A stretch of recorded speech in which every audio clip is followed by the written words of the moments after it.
శ్రోతలందరికీ నమస్కారం. కథా జగతికి స్వాగతం. ఇప్పుడు శ్రీమతి సురేఖ పులి గారు రచించిన నాణానికి అటువైపు అనే కథని మీకు వినిపించబోతున్నాను. ఈ కథ మన తెలుగు కథలు .com సెప్టెంబరు 2023 సంచికలో ప్రచురించబడింది. మరిక కథలోకి వెళదామా? ఆఫీసు నుండి వచ్చిన భానుప్రకాష్ చాలా హుషారుగా కనిపించాడు. టిఫిన్ బాక్సు కాంచన చేతికిస్తూ చెప్పాడు, షాపింగ్కి వెళదాం, తొందరగా తయారవు. ఎందుకు, ఏమిటి అని ప్రశ్నించక, కాఫీ కావాలా అంది. ఆఫ్కోర్స్ అంటూ చలాకీగా జేబులో నుండి ఈమెయిల్ ప్రింట్ పేపర్ని ఇస్తూ చదవమని సైగ చేసి స్నానానికి వెళ్ళాడు. డియర్ భాను, ఎలా ఉన్నావు? ఏం చేస్తున్నావు? నేను గుర్తున్నానా? నువ్వు చదువు పూర్తి చేయకుండానే జాబ్ చేస్తున్నావట. Really you are silly. ఒకరోజు మన కాలేజీ దాదా కిషన్ కలిసి నీ గురించి చెప్పినప్పుడు నీ డీటెయిల్స్ అడిగి తెలుసుకున్నాను. మ్యారేజ్ కూడా అయిందట, నాతో చెప్పనేలేదు.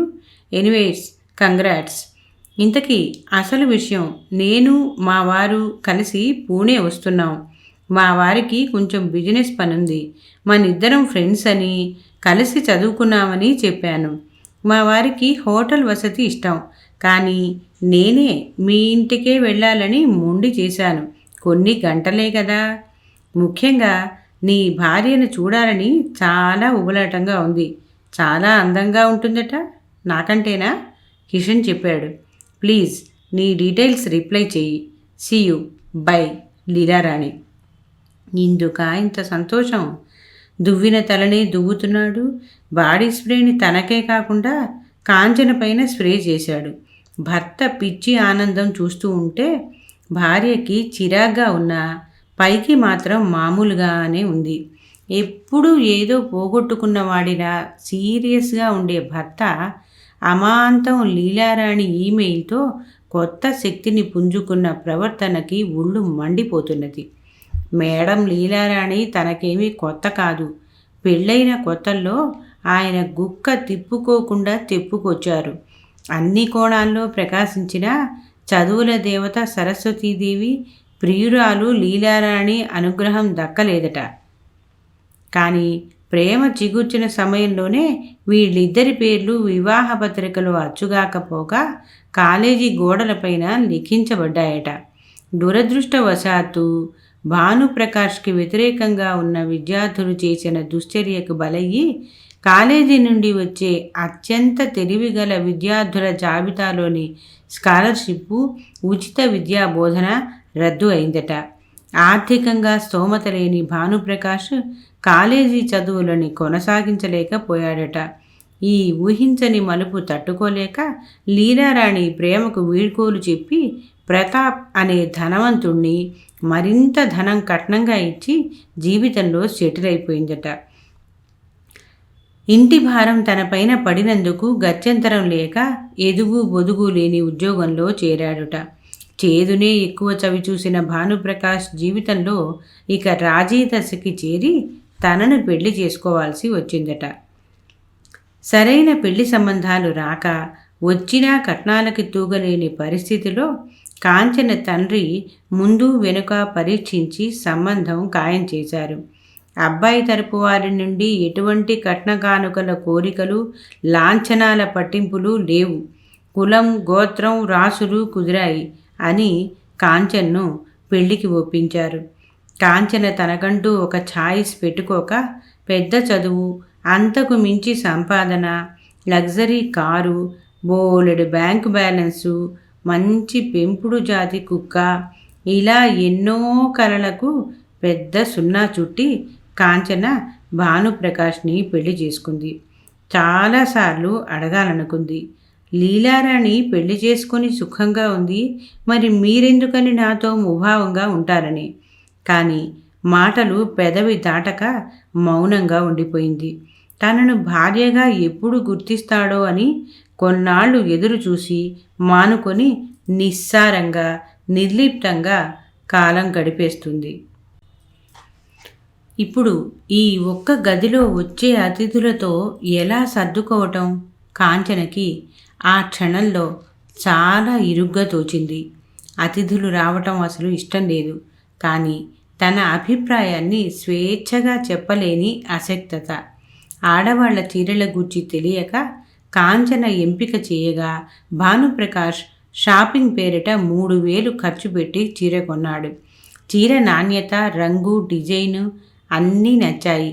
ఒక్కసారి కట్టుకొని హాయిగా గాల్లో తేలిపోవాలని ఉన్నది కాంచనకి. ఇంటికి వస్తుంటే అన్నాడు, నీ సెలెక్షన్ చాలా బాగుంది. నెక్స్ట్ టైం లోన్ తీసుకున్నప్పుడు నీకు ఇలాంటిదే కొంటాను. లోన్ అంటే అప్పు పెట్టుకున్నాడా? లీలారాణి నన్ను చాలాసార్లు చీర గిఫ్ట్ ఇవ్వమని అడిగింది. అది గతం. ఇప్పుడు అప్పు చేసి కొనాలా? ఈ చీరలో ఇంకా అందంగా కనబడుతుంది లీల. పక్కనే సొగసైన భార్య కనబడటం లేదా? ఊహాసుందరి సోయగం కనబడుతుందా? కణకణ మండే నిప్పులపైన పెట్రోల్ గుమ్మరించినట్టు ఉంది. కాంచన, నా మిసెస్ వీళ్ళు అంటూ వచ్చిన అతిథులను పరిచయం చేశాడు. చెవుల కంటే కళ్ళు ప్రాణం పోసుకొని పరీక్షిస్తున్నాయి. లీలారాణి నిజంగానే రాణివలే ఉంది. మా వారి పర్సనాలిటీకి సరిపోయే జోడీ. లీలారాణి భర్త పర్వాలేదు. డబ్బే ప్రధానంగా గల ఈ రోజుల్లో భాను కంటే ప్రతాప్ ధనవంతుడు అని అతని శరీర కవళికలు ప్రస్ఫుటమవుతున్నాయి. భోజనాలయ్యి ప్రతాప్ మంచం ఎక్కి గుర్రులో మునిగాడు. ఆ గదిలోనే కొంత భాగాన్ని పరదా కట్టి ఒంటింటిగా మార్చిన చోట కాంచన సాయంత్రం స్నాక్స్ కోసం పిండి కలుపుతూ ఉంది. Bhanuprakash, Leelarani dining cum reading table వద్ద కల 2 కుర్చీల్లో కూర్చొని కబుర్లలో కాలం గడుపుతున్నారు. కాలేజీ వదిలేశాక ఎలాంటి పరిస్థితుల్లో చిక్కుకున్నది ఈయన గారు చెబుతూ ఉంటే పెద్దవాళ్ళు నిశ్చయించిన పెళ్లికి ఎందుకు ఒప్పుకోవాల్సి వచ్చిందో ఆమె గారు వివరిస్తున్నది. భాను, ఈ అందాల రాశి అపరంజి బొమ్మని ఎక్కడ కొన్నావు? బజార్లో మాత్రం కాదు, నవ్వుతూ జవాబు చెప్పాడు. భాను ఎంత మధురంగా తృప్తిగా నవ్వగలడు. మరొకసారి నవ్వితే బావుణ్ణు. నా వంటి రాణులను కాదని ఏకంగా బంగారం కొట్టేశావా? నువ్వే వెలుగును త్రోసిపుచ్చి బలాన్ని కోరుకున్నావు. కాంచన వింటున్నదనే ధ్యాస కూడా లేదు. అబ్బో, ఎంత పరోక్షంగా సంభాషించుకుంటున్నారు. లీలారాణిపైన వ్రాసిన కవితలు చదివి వినిపిస్తున్నాడు.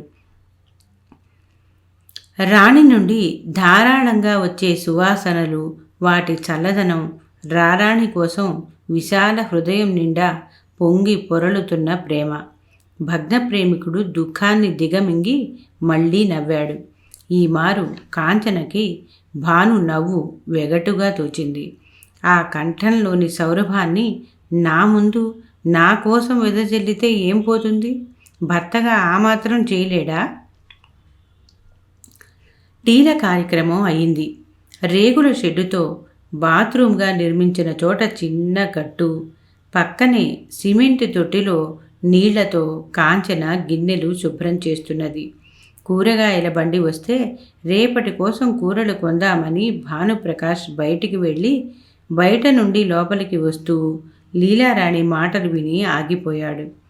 Pratap, this is too much. నిద్రకి మొహం వాచినట్టు ఆ కుక్కి మంచం చూడగానే అలా నిద్రపోయారేమిటి? నిద్ర సుఖమెరగదు. పడుకున్నాక బడలిక తీరి ఇప్పుడు హాయిగా ఉంది రాణి.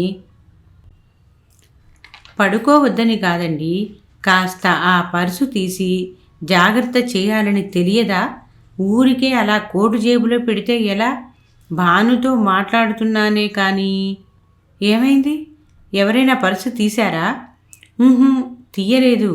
కానీ వీళ్ళు అసలే దరిద్ర దేవతని ఇంట్లో పెట్టుకొని పూజిస్తున్నారు. ఆకలికి మంచి చెడులు కనబడవు. పరోక్షంగా విన్న శ్రోతలిద్దరూ ఆశ్చర్యంతో అవాక్కయ్యారు. నేను ముందే చెప్పాను, హోటల్లో ఉందామంటే విన్నావు కాదు. భాను ఇంత గతిలేని వాడని తెలిస్తే నేను మాత్రం వచ్చేదాన్నా? ఇక పైన వినలేక కాంచన కడిగిన గిన్నెలు తీసుకొని లోపలికి వచ్చింది.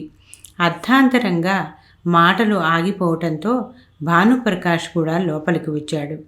కాసేపటికి లీలారాణి అంది, మా వారి ఫ్రెండ్స్ కూడా పూణేలో ఇక్కడికి దగ్గరలోనే ఉన్నారట. మేము అర్జెంటుగా వెళ్ళాలి.